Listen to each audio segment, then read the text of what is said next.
My name is Josie Mitchell. I'm an editor at Tank magazine, and today on the Tank podcast, I'll be talking to the drag performers Adam All and Baby Lame about drag king culture and performance.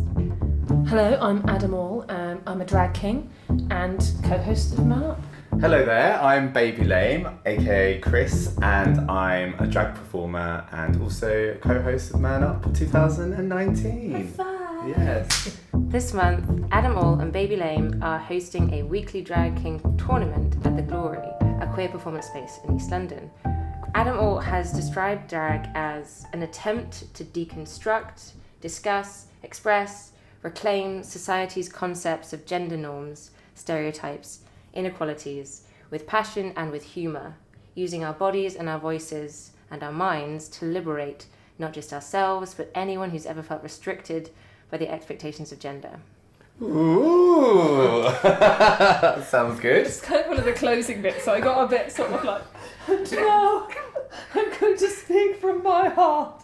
No, that was cool. So far more people maybe listening to this podcast will be aware of drag queen culture at this point, which has benefited from a central place in our culture for a while now. Is it very different? Do you think of yourself as a drag king as opposed to a drag performer, for example? I do. Yeah. I'm just curious what that means, yeah. To make that distinction. No, it's really interesting because I just feel like we're in a really interesting place in terms of drag performance at the moment. Because I really feel like people are, regardless of their own kind of binary, gender, etc., like when it comes to performance, people are like a lot more kind of definite, aren't they? Like, I'm a drag queen, I'm a drag king, I'm a drag performer. It just really depends who you are as a performer and what you're trying to communicate. Yeah. Because I think good drag queens might have brilliant reasons for being drag queens beyond having like a nice lace front wig and, you know, doing a cute little dance and a death drop. There are definitely reasons for someone to be a drag queen and to make really, really interesting, exciting statements. And I think the same can be said for drag kings as well, right? I don't know if I'm going on. But then there's a bunch of people that just don't want to be defined by either, and they kind of want to unite and not be placed into a box. But I think there's hugely valid reasons for that as well. Yeah, exactly. It's possibly to do with what your base root purpose for getting into costume in the first place is about. So for me, it's about discussing maleness, and it's a male character, and it's a male character void of toxicity, and that is the point. And so therefore, it is a drag king, and it's not an ambiguous gender. He's a male character. So like, that's what I'm doing. And there are lots of other ways of discussing gender that come from loads of different perspectives, and depending on where you place your character is how I suppose you would define what your character is. That's a really good way of putting it. So I guess you've got this maybe obviously quite reductive understanding of drag queen and drag king as being, say, like a man performing femaleness or a woman performing maleness, and actually it just often is just way more complicated than that. It's like way more interesting than that, right? I think I went to a Lip Sync 1000 and competition, and there was a woman performing as a drag queen, which at the time surprised me because I thought, oh, this is not what I expected. But I think over time you come to radically expand that, and a lot of non-binary people perform this competition. And again, you know, it's easy for me to have an opinion as a white man, but again, like, it's interesting with you know, women, if we use that term, performing as women as drag queens.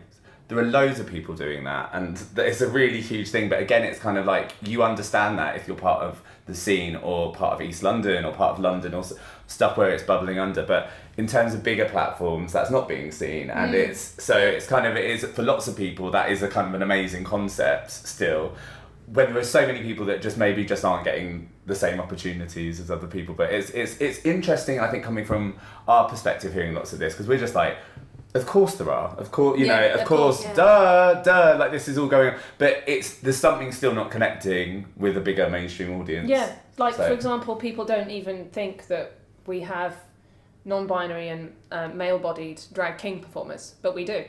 There's not loads, because drag kinging is still reasonably underground.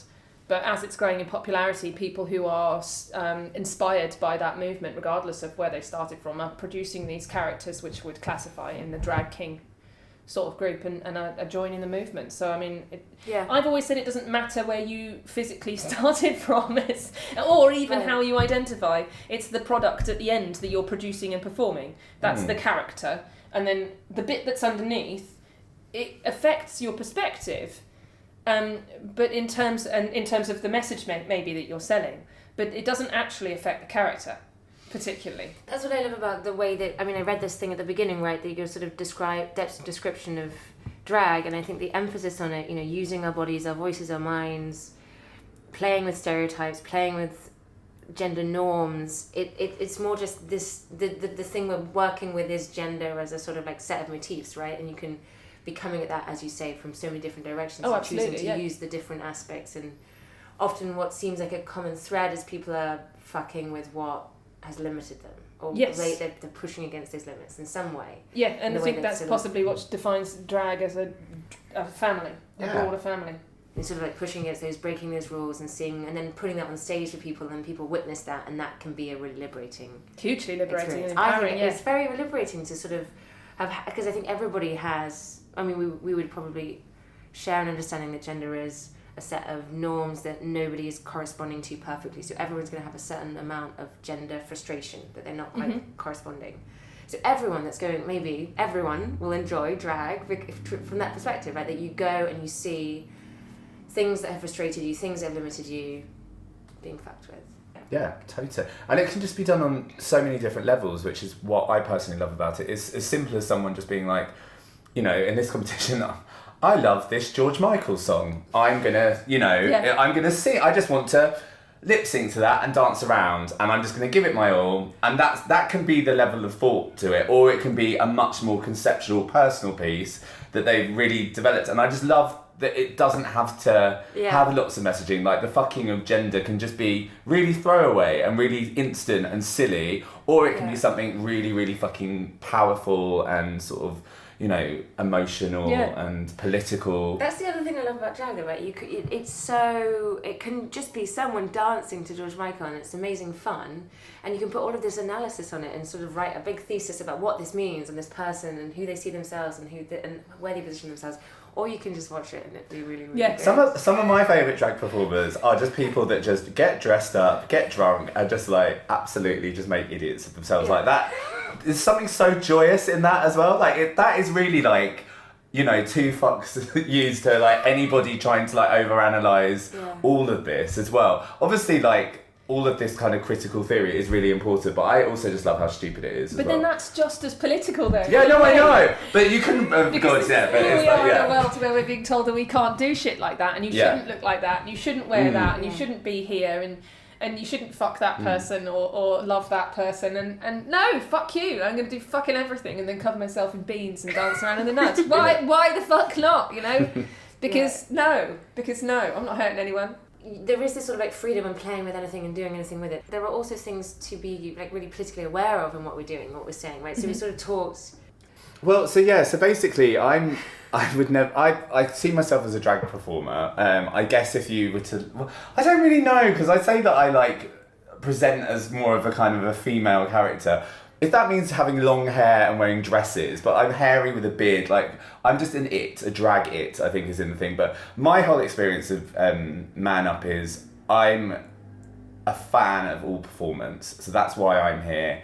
I love performance, I love booking performance, and that's my kind of role within it. I think I'm more of like, for the people that aren't in the drag king scene, that don't know it as well, I'm the kind of eyes that will help them. But also it's kind of experimenting with me, so the kind of performance I do when I'm hosting it is I don't really have a drag king character, but it's a way for me to kind of just experiment with what my drag character would be. So rather than baby lame, it's daddy lame. So I've just been performing my own kind of versions of what, you know, the type of masculinity that I hate that pulls me down. So I was a builder in the first week, and we were just sort of thinking like, I'm still sort of trying to figure out where I belong in this competition. So I thought a good way of me being there would just be like, you know, oh, here we go. It's another white man taking up our spaces within the competition. So why don't we use that as a way for everyone to like just be negative towards me? Because obviously we want the best of the show as a host. Your job is to make it a good, fun show, keep the energy up. So I was just like, actually, this is a great chance for everybody to just unleash their anger onto me. I will consume it, and then we can celebrate everyone else that's here on the stage. So that's kind of what I'm doing with it. But I don't really know what I'm waffling on about now. But No, that makes it's sense. fun. That's It's fun to do that, though. It is fun. It also helps people relax and let go of the concept that this is going to be about really political things about gender. We're definitely going to be very serious about it, and it's really only for the people who haven't had an opportunity yet, and everyone else should piss off. But actually, no, it's an open door. Everyone should be having a nice time. Yeah. This should appeal to people who like every kind of drag. It's in a pub. People are drinking as well. Yeah. Like... But if you're a RuPaul's Drag Race fan and you've turned up going, well, I'm going to stand quietly at the back because this isn't for me. It is for you. Yeah. It's just as much for you. It doesn't mean that you can't enjoy it because you've decided that you like this other thing. I like pizza. I also like pasta. I don't discriminate against pasta because today I eat pizza. For Christ's sake. Good for you. You describe your performance as not just masculinity, but about the full rainbow of beautiful maleness. And I really like that. But I also wondered whether I fully understood the distinction. I guess one interpretation of masculinity that it always goes hand in hand with toxic masculinity, right? Or fragile masculinity. I just kind of feel like we were constantly talking about negative elements of maleness, and of course it's not all negative. That's ridiculous. And I kind of wanted to have a character that was free of that. In a way, I just kind of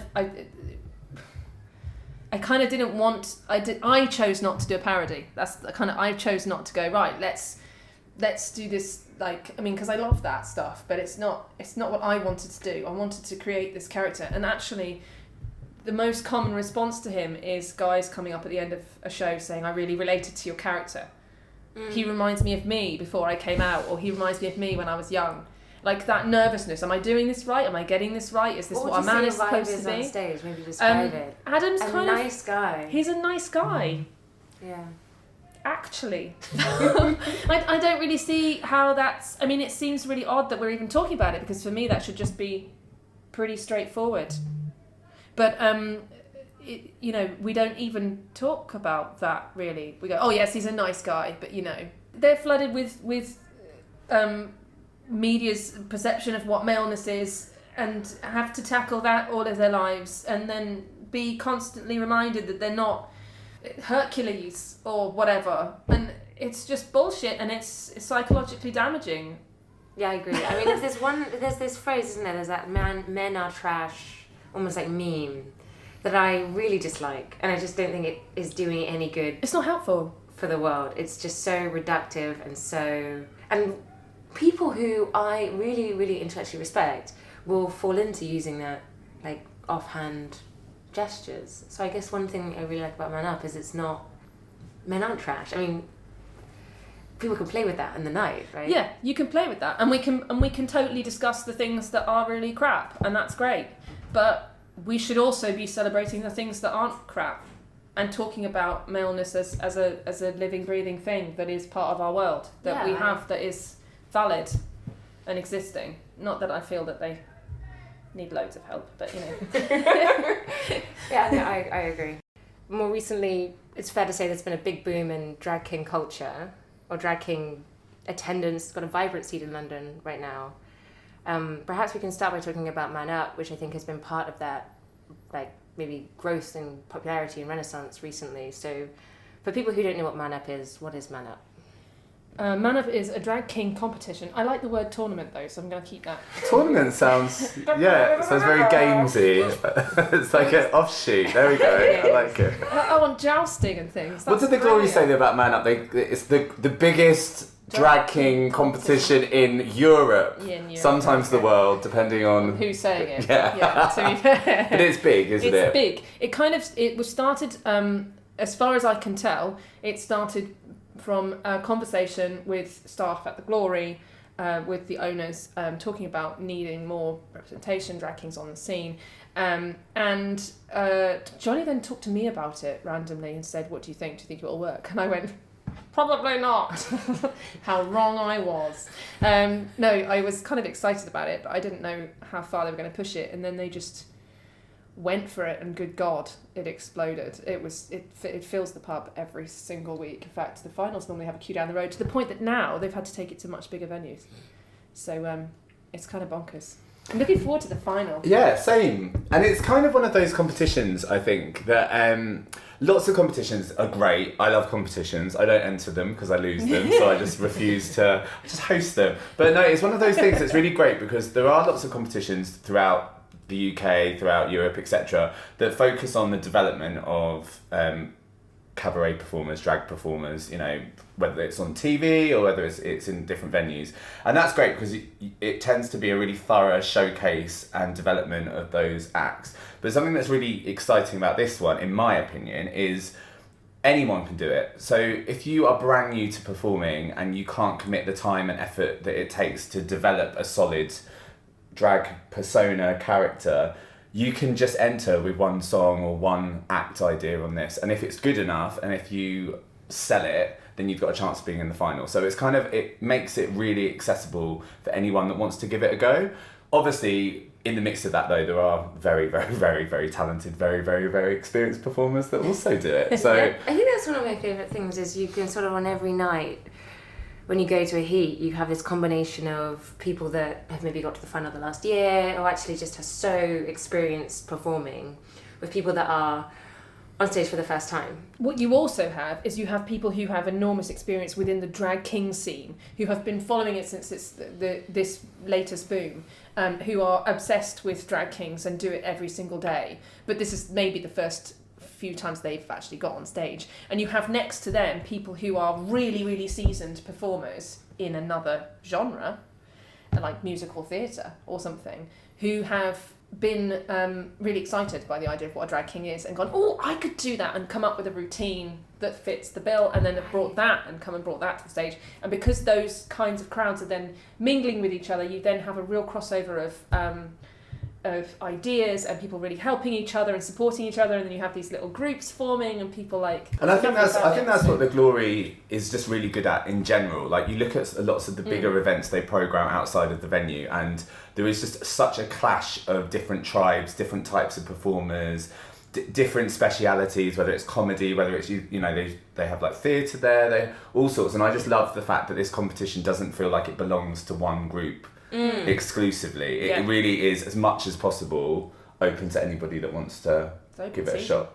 And there's no vetting, is there? No. Like, when I was curious about this. So how do you find the people that are performing for the first time? We literally we don't have anything to do with who gets to be in it.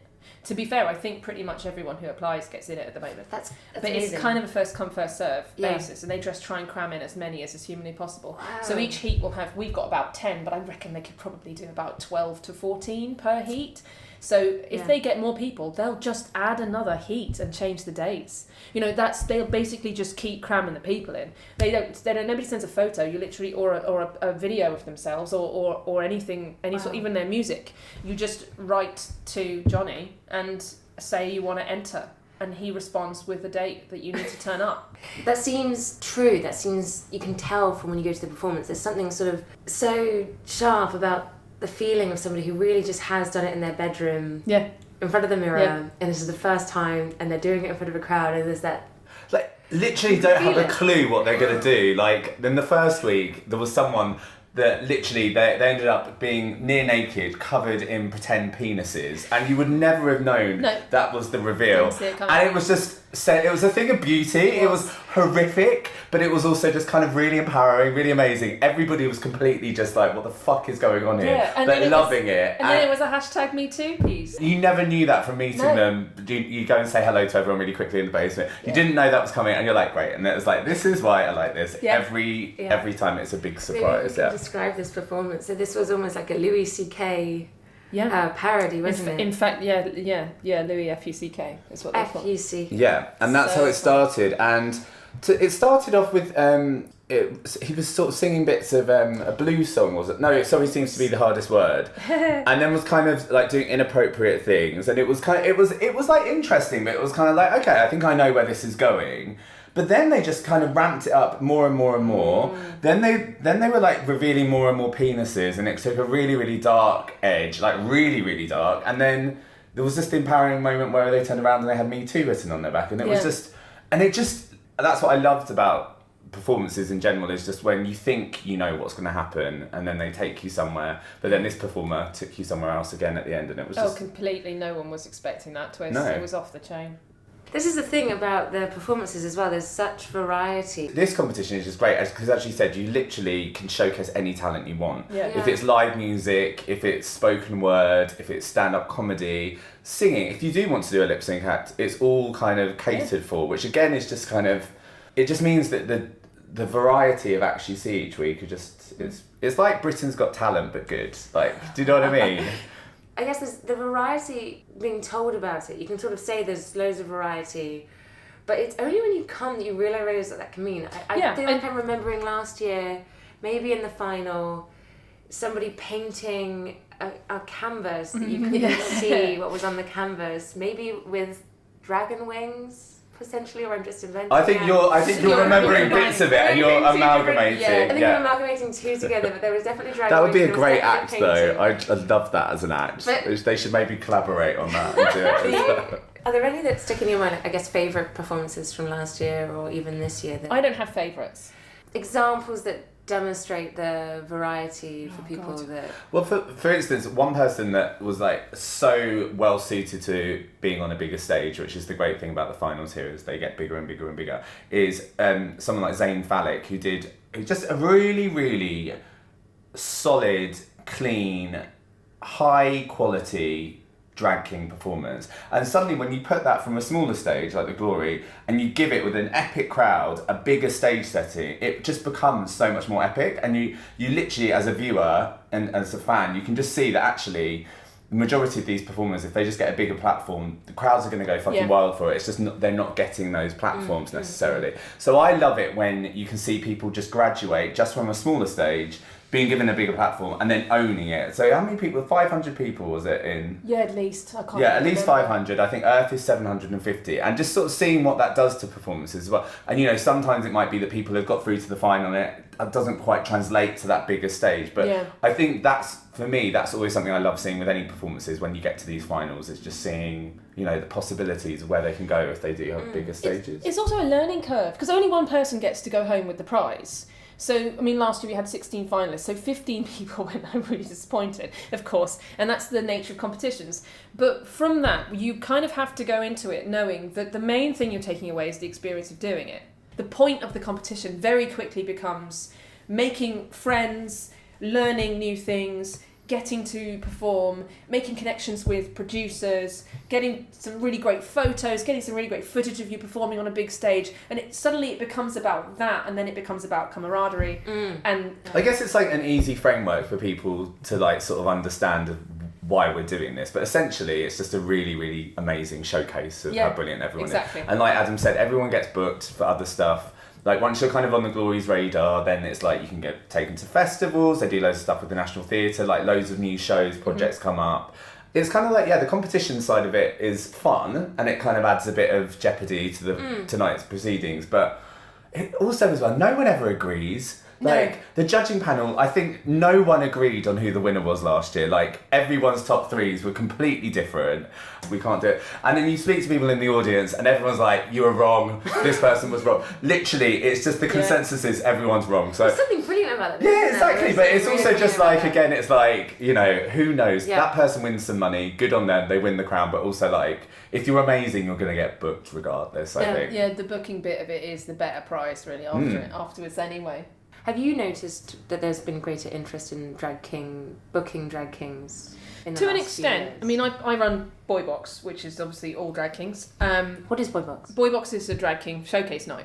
Right. We're at the Glory now. We were at the Women's Bar, and we moved to the Glory last year because it's got a nicer stage.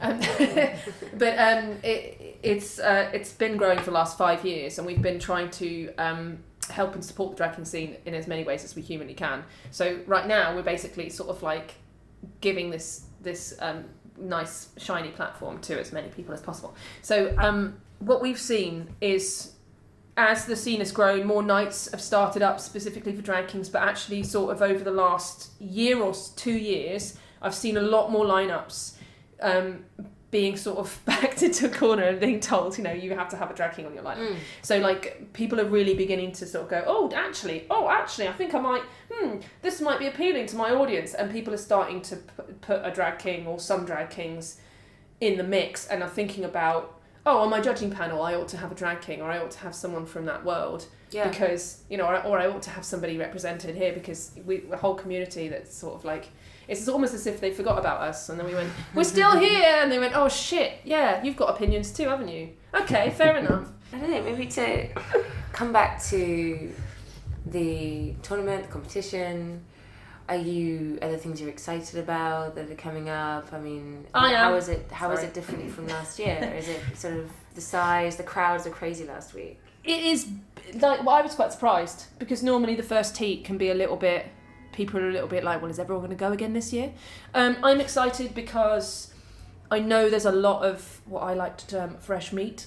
But also I'm excited because tonight... See if I said that. I know. Do you know what I mean? I'm keeping it. But the thing is, right, the term fishy, which we all don't like, for drag queens, God, yeah. right? Which we all don't like. I'm going to put inverted commas around that, because you can choose. And so we decided, I don't know, amongst drag kings, to just have a massive long squabble about what we should use as a term for drag kings. I've gone with meaty. Some people prefer beefy. It's kind of a piss take more than it is a serious thing, but I kind of think if they're not going to choose a fish, I'm not going to choose a meaty. The other reason I'm excited is because my first drag son is in the heat tonight, so we're going to get some body popping. Looking forward to my Romeo coming tonight. Your first? My first drag son. So when I started Boy Box, people starting at Boy Box, and so they became sort of like Boy Box babies, and then that kind of developed into me being their like drag dad. Drag dad. I like that. Which was weird. And Apple, my partner, being drag mum. But Romeo was the first person we convinced onto the stage. Sort of against their will, to be fair. Congratulations. They were really excited. So proud. We were very proud. And now they're gigging all over the country and they're absolutely legends, and I love working with them. And I'm really glad they're in the heat tonight, because I'll get to hang out with them after as well. That'd be good. And I'm just very, very excited, because I feel like we're on a real wave of something new that's sort of happening at the moment. And, I don't know how new it is. Stuff always changes and goes around in cycles. But it feels like in terms of just performance in general, there is stuff happening. There is, like, people are kind of pushing harder against stuff. Like, obviously we've got, like, a lot of mainstream stuff happening now, which is brilliant. We've got, like, Drag Race coming to the UK. Big TV opportunities. Every single dating show now seems to have, let's put a drag queen in it because that would be really fun, or a talent show. There are more and more opportunities, but with this like kind of mass commercialism, there's a lot more resistance coming from the people that aren't being given these opportunities, and that's kind of punk. That's that's what it is, and people are kind of pushing and making their own spaces more. And I just kind of feel something like Man Up within that is just it's just part of a bigger movement. And I just think the fact that this is getting a venue that has a capacity of 750 people, I think, it's Earth in Dalston, everyone. What date is it? 18th of April. 18th of April. Tickets on sale now. Already on sale, so hurry up. But yeah, the fact that it's getting bigger each time, and this is the biggest venue it is, it's kind of like, let's not just go, oh, that was a great thing. It's like, brilliant, okay, let's push it forward. What's happening next with it? What are all of these performers going to do after they do this? Like, most of them, go to tour, do other stuff, put on their own events. And I think that's the great thing with all performance like this. People will go on and create their own club nights, their own performance spaces. Some people will last the distance and will have nights that last 5, 6, 7 years plus. Some people might only do it for a couple of months and give up on it. But the fact is, it's still a way of kind of keeping everything buzzing, because we know, as everyone will say, all the venues in London are closing down, there are less and less spaces, so it is important for these events to kind of push through and be big successes, basically. Here.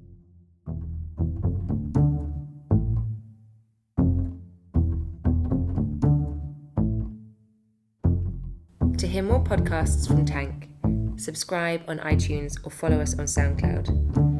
The theme music for this podcast is taken from Waiting Games by Kate Simcoe and the London Electronic Orchestra.